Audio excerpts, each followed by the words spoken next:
Day 7 of my weight loss journey. আর আজকে চলো আমার ওজনটা তোমাদের সাথে শেয়ার করি। It is 57.7। মনের মতন একদমই হয়নি, 300 গ্রাম অনলি কমেছে। আমি ভেবেছিলাম অ্যাটলিস্ট 1 পাউন্ড ডাউন হবে। No issues, I learn from my mistake. This week I'll be more careful. আগের উইকে খেলা দেখতে গিয়ে ঢকঢক করে কোল্ড ড্রিঙ্কস খেয়েছি, চকলেট খেয়েছি, সবগুলো যাবে আর কোথায়। আজকে বরং তোমাদেরকে আমি একটা ইউনিক চিকেন রান্না শেখাই, স্মোকি চিকেন উইথ বেঙ্গন। ভাবো, বেগুন দিয়েও চিকেন রান্না করা যায় এবং সেটা দুর্ধর্ষ খেতে হয়, ভাত রুটি সবেতেই চলে। তোমাদেরকে একদম স্টেপ বাই স্টেপ বলে দিচ্ছি, নোট করে নাও। প্রথমেই বেগুনের মধ্যে কয়েকটা রসুন কোয়া ভালো করে ঢুকিয়ে বেগুনটাতে তেল মালিশ করে সেটাকে পোড়াতে দাও, নর্মাল বেগুন ভাতটার মতন। তার সাথে কয়েক টুকরো টমেটো আর কাঁচা লঙ্কাও দিয়ে দাও পোড়াতে। ডাইরেক্ট ফ্লেমে অ্যাভয়েড করো, ওটাকে কোনো একটা তাওয়ার উপর দিলেই বরং বেশি ভালো হয়। বেগুনটা একটু নরম হয়ে গেলে ওটাকে ভালো করে ম্যাশ করে ওপরে স্কিনগুলো তুলে নাও। কিছু ব্ল্যাক স্কিন রেখে দেবে, সেটা কিন্তু স্মোকি ফ্লেভারটা আনতে ভীষণ হেল্প করবে।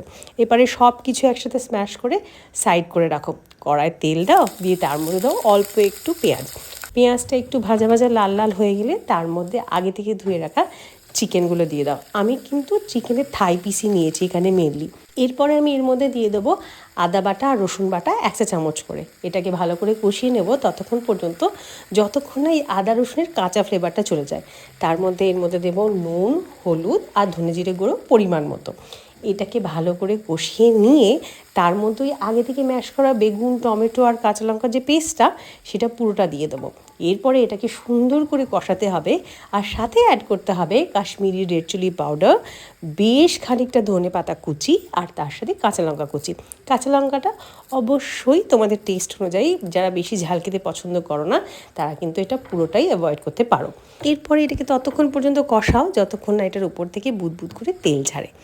যেই সুন্দর তেল ছাড়বে উপর থেকে অল্প একটু জল দাও। এটা কিন্তু একটু বসা বসে খাওয়া হয়, তাই অনেক জল দিও না। জল দিয়ে ঢাকা দিয়ে রেখে 20 থেকে 25 মিনিট রাখো, যতক্ষণে না মাংসটা সফট হয়ে যায়। মাংসটা সুন্দর করে সেদ্ধ হয়ে গেলে ওপর থেকে ধনেপাতা দিয়ে গার্নিশ করে সার্ভ করো গরম ভাত বা রুটিতে। বিশ্বাস করো, সবাই আঙুল চেটে খাবে। আর তোমাদের যদি এই রেসিপিটা ভালো লেগে থাকে তাহলে একটা লাইক, শেয়ার, কমেন্ট করো।